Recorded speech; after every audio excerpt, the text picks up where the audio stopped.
মহতারতি বক্তা, তরুণ বক্তা, তার কাছ থেকে শুনবেন। যুগ যুগ ধরে আমরা আজকে শবে বারাত পালন করে আসছি, এই করেন না? বয়স্ক অনেক মানুষ আছেন, শবে বারাত করেন না? যুগ যুগ ধরে শবে বারাত আমরা পালন করে আসছি। কিছু ভুঁইফোড়, আগাছা, ইহুদি খ্রিস্টানদের দালাল, রিয়াল এ পুষ্ট, আজকে তারা বলতেছে যে শবে বারাত পালন করা যাবে না, শবে বারাত পালন করা যাবে না। বলছে শবে বারাতের রাত্রি মসজিদে জাগরণ করে ইবাদত করা অপেক্ষা পতিতালয়ে গিয়ে রাত্রি বাস করা ভালো। নাউজুবিল্লাহ। হয়তো পতিতালয় ভাষাটা সবাই হয়তো বুঝতে পারলেন না। বলছে কোন বেশ্যা মেয়ের নিকটে গিয়ে, বেশ্যা মেয়ে জানা, বেশ্যা মেয়ের নিকটে গিয়ে, নারীর নিকটে গিয়ে রাত্রি যাপন করা ভালো মসজিদে শবে বারাতে রাত্রি জাগরণ করার চেয়ে। নাউজুবিল্লাহ। জোরে বলেন। হাই মুসলমান, এ হচ্ছে ওয়াহাবিদের এজেন্ট। একটু বিবেককে জিজ্ঞাসা করবেন, পৃথিবীর মধ্যে সর্বশ্রেষ্ঠ স্থান হলো মসজিদ। সেটা মাটির তৈরি হোক, আর মোজাইক করা হোক, আর টাইলস লাগানো হোক, আর মার্বেল করা হোক, অথবা না করা হোক, শ্রেষ্ঠ স্থান হলো মসজিদ। শান্তি পাওয়া যায় না, কি বলেন? দেখেন অনেক মানুষের যাদের ঘুম আসে না, মসজিদে গেলে তাদেরও ঘুম চলে আসে। কি শান্তিময় জায়গা, হ্যাঁ? ঘুম আসে না? ঘুম চলে আসে, কারণ আরামের জায়গা, শান্তির জায়গা। আর নিকৃষ্ট জায়গা হলো বাজার। নিকৃষ্ট জায়গা বাজার। এই জন্য বিনা প্রয়োজনে, মশলা বলে রাখেন, বিনা প্রয়োজনে বাজার যাওয়া মাকরুহ, ওতে গুনাহ হয়। প্রয়োজনে গেলে হবে না, কিন্তু বিনা প্রয়োজনে ঘুরতে, তাফরি নেওয়ার জন্য গেলেন, তাতে গুনাহ হবে। তো নিকৃষ্ট জায়গা হলো বাজার, আর উৎকৃষ্ট জায়গা, শ্রেষ্ঠ জায়গা হলো মসজিদ। শবে বারাতে রাত্রিতে এই সুন্নি মুসলমান মসজিদে গিয়ে ইবাদত করে, আরাধনা করে, সাধনা করে, তওবা ইস্তিগফার পাঠ করে, আল্লাহর কাছে কেঁদে কেঁদে দোয়া চায়, কোরআন মাজিদ তেলাওয়াত করে, নামাজ পড়ে, আত্মীয় স্বজন প্রতিবেশী যারা কবরে শায়িত শায়িতা রয়েছে তাদের জন্য দোয়া করে। নাকি করে মসজিদে গিয়ে? এই তো করেন নাকি? কথা বলতে হবে না, আর কিছু হয় মসজিদে? এই কাজগুলি সুন্নি মুসলমান রাত্রি জাগরণ করে এক কথায় ইবাদত করে। এই খাবিস মারদুদ মালাউন বলল যে ওই মসজিদে শবে বারাতে রাত্রিতে জাগরণ করে করা অপেক্ষা পতিতালয়ে গিয়ে রাত্রি যাপন করা ভালো। একে বাঁচিয়ে রাখা দরকার। জি, একটু ভেবে, ভাষাটা কত নোংরা, নিকৃষ্ট ভাষা। বলতে পারতো না, যাই চলবে না, কারণ ওরা ওহাবিদের দালাল, ইহুদিদের দালাল, খ্রিস্টানদের দালাল। মার্জিত ভাষায় বলতে পারতো, কত নিকৃষ্ট ভাষা ব্যবহার করলো এ বেরাদার ইসলাম। এরপরও আমাদের কিছু যুবক জওয়ান তারা ইউটিউবে বক্তব্য শুনে, ফেসবুকে বক্তব্য শুনে আজকে তাদেরই গোলামি করতেছে মুসলমান। আজিজানে মোহতারাম, খুব ছোট্ট করে আপনাদেরকে বোঝানোর চেষ্টা করি। আজকে মানুষ শবে বারাতে রাত্রিতে ইবাদত করে, এই ইবাদত করা থেকে মানুষকে বিরত রাখা হচ্ছে। শবে বারাতে আমাদের মা বোনেরা হালুয়া রুটি তৈরি করতেন না? এখনো করেন। অথচ এখন আপনার ফতোয়া দেওয়া হচ্ছে যে হালুয়া রুটি খাওয়া হারাম, বলছে খাওয়া চলবে না। হালুয়াতে অ্যালার্জি। জি, তো আপনাদেরকে ছোট্ট করে বলি যে শবে বারাতে ইবাদত করা যাবে না যাবে না? বলবো একটু কথা বলছেন না যে? কোনো কেসা কাহিনী বলবো না, কয়েকটা হাদিস আপনাকে শোনাবো। আজিজানে মোহতারাম, বর্তমান সময় খুব ভয়ানক সময়। আজকে সোশ্যাল মিডিয়ার মাধ্যমে পরিকল্পিতভাবে ইমানদার ব্যক্তিদের ইমানকে আপনার ধ্বংস করা হচ্ছে। মুসলমান, আপনাকে শবে বারাত পালন করা যাবে না যাবে না? আপনাকে দেখায় আজিজানে মোহতারাম, খুব সংক্ষিপ্ত আকারে দুই একটা হাদিস শরীফ দেখায়। আমার নবী পাক সাহেবে লাউলাক সাল্লাল্লাহু তাআলা আলাইহি ওয়াসাল্লাম কি বলেন দেখুন। হাদিস শরীফটি আন আলী ইবনে আবি তালিব قال قال رسول الله صلى الله عليه وسلم اذا كانت ليله النصف من شعبان فقوموا ليلها وصوموا نهارها فان الله ينزل فيها لغروب الشمس الى السماء الدنيا فيقول الا من مستغفر لي فاغفر له الا مسترزق فارزقه الا مبتلا فوافيه الا كذا حتى يطلع الفجر। একবার সুবহানাল্লাহ বলেন। হাদিসটি কোথায় আছে? ইবনে মাজাহ শরীফ, লেবানন বাইরুতের প্রিন্ট, পেজ নাম্বার 272, হাদিস নাম্বার 1388। ইবনে মাজাহ শরীফ, ভারতের প্রিন্ট, পেজ নাম্বার 100। মিশকাত শরীফ, ভারতের প্রিন্ট, পেজ নাম্বার 115। সিহা সিত্তার মধ্যে একখানা হাদিস ইবনে মাজাহ, সেই ইবনে মাজাহ শরীফের মধ্যে 1388 নম্বর হাদিসে আপনার বর্ণিত হয়েছে। হাদিসের বাংলা অনুবাদটা শুনুন। হযরত আলী ইবনে আবি তালিব রাদিয়াল্লাহু তাআলা আনহু হতে হাদিস শরীফ বর্ণিত। আলী ইবনে আবি তালিব অর্থাৎ আবু তালিবের সন্তান পুত্র আলী রাদিয়াল্লাহু তাআলা আনহু।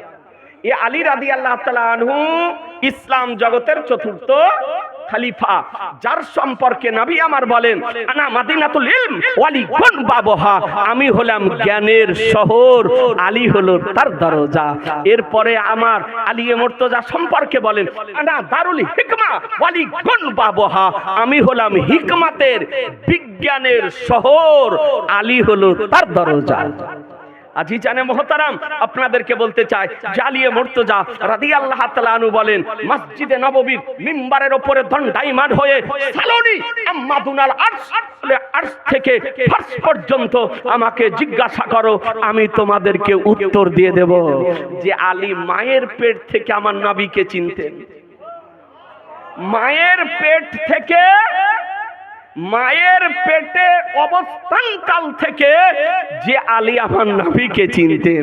এ বেরাদার আলী ইসলাম, তারিখের কিতাবে এসেছে জালিয়ে মুর্তজা রাদিয়াল্লাহু তাআলা আনহু মায়ের পেটে অবস্থান করতেছেন। কেউ বলেছেন কাবা ঘরের মধ্যে, কেউ বলেছেন কাবার বাইরে। আলিয়ে মুর্তজা শেরে খোদার জন্ম, আগমন, তার মার নাম হলো ফাতেমা বিনতে আসাদ। এ বেরাদার আসাদের মেয়ে ফাতেমা, আলিয়ে মুর্তজার মায়ের নাম ফাতেমা, স্ত্রীর নামও ফাতেমা, কিন্তু উনি হলেন ফাতেমা বিনতে আসাদ। আসাদের বেটি ফাতেমা হলো আলিয়ে মুর্তজার জননী মা। আর ফাতেমা বিনতে রাসূলুল্লাহ সাল্লাল্লাহু আলাইহি সাল্লাম, আমার রাসূলুল্লাহর মেয়ে হলো বিবি। বর্ণনা করা হচ্ছে যে আলিয়ে মুর্তজা মায়ের কোলে আসলেন। মা জন্মের সময়, আগমনের সময় দ্বিতীয় কেউ ছিল না, মা একাই ছিল। এ বেরাদার আল ইসলাম, প্রসবের কি ব্যথা, প্রসবের কি যন্ত্রণা, প্রসবের কি বেদনা, এ বেরাদার একজন পুরুষ বলতে পারে না। জিজ্ঞাসা যদি করতে হয় একজন মাকে জিজ্ঞাসা করুন, জিজ্ঞাসা যদি করতে হয় একজন নারীকে জিজ্ঞাসা করুন, জিজ্ঞাসা যদি করতে হয় একজন মহিলাকে জিজ্ঞাসা করুন। কিন্তু বাচ্চা যখন প্রসবিত হয়ে যায়, বাচ্চাকে দেখার পর মা প্রসবের ব্যথাকে ভুলে যায়, বেদনাকে ভুলে যায়, যন্ত্রণাকে ভুলে যায়, সিনার সঙ্গে বাচ্চাকে লাগিয়ে নেয়। এ বেরাদার আলী ইসলাম, আলিয়ে মুর্তজা মায়ের কোলে এসেছেন, মা দেখতেছেন ছেলের হাত ভালো, ছেলের পা ভালো, ছেলের বডি ভালো, ছেলের চেহারা ভালো, চেহারার মস্তক ভালো, সব ভালো, কিন্তু ছেলে হলো অন্ধ। আলিয়ে মুর্তজা শেরে খোদা রাদিয়াল্লাহু তাআলা অন্ধ, অর্থাৎ চোখ খুলে দেয়।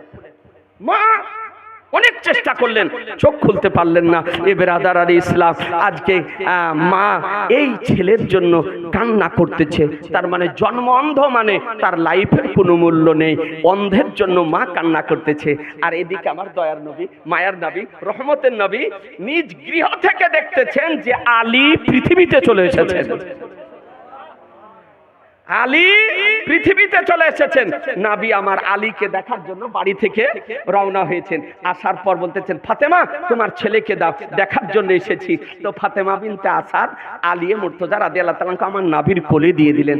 নবী আমার কোলে নিয়ে আলীকে দেখতেছেন আর আলী নবীকে দেখতেছেন। সুবহানাল্লাহ, সুবহানাল্লাহ। নবী আলীকে দেখতেছেন আর আলী নবীকে দেখতেছেন। এ বেরাদারান ইসলাম, আর মা দূরে দাঁড়িয়ে ডুকরে ডুকরে কাঁদছে। তো আমার দয়ার নবী, মায়ার নবী, রহমতের নবী, নবী আমার বলে, ফাতেমা কাঁদছো কেন? পুত্র সন্তান প্রসবিত হয়েছে, আনন্দিত হওয়া দরকার নাকি বলেন? হ্যাঁ হ্যাঁ। তো বলছেন যে দেখুন ছেলের সব ভালো, কিন্তু আমার ছেলে জন্ম অন্ধ, জন্মের পর চোখ খোলেনি। তো আমার নবী বলতেছেন, ফাতেমা তোমার ছেলে আলী এমন চোখ খোলা খুলেছে যে চোখের পাতাই বন্ধ করে না, চোখের পাতা বন্ধ করে না। দ্রুত গতিতে মা এসে দেখতেছেন, আহা ছেলে চোখ খুলে দিয়েছে। আলী নবীকে দেখতেছেন, নবী আলীকে দেখতেছেন। এ বেরাদারান ইসলাম, যে আলী 8 বছর বয়সে ইসলাম ধর্ম গ্রহণ করেছিলেন, মুসলমান সহ্য হবে, সেই আলীকে বলেছে মাতাল। নাউজুবিল্লাহ। জানেন আপনি, দেখতে শুনতে ভালো, কাটিং ভালো, নাম আবার আজহারি। আজহারি, মিজানুর রহমান আজহারি কি বলেছে? আলী মুর্তজাকে মাতাল বলেছে।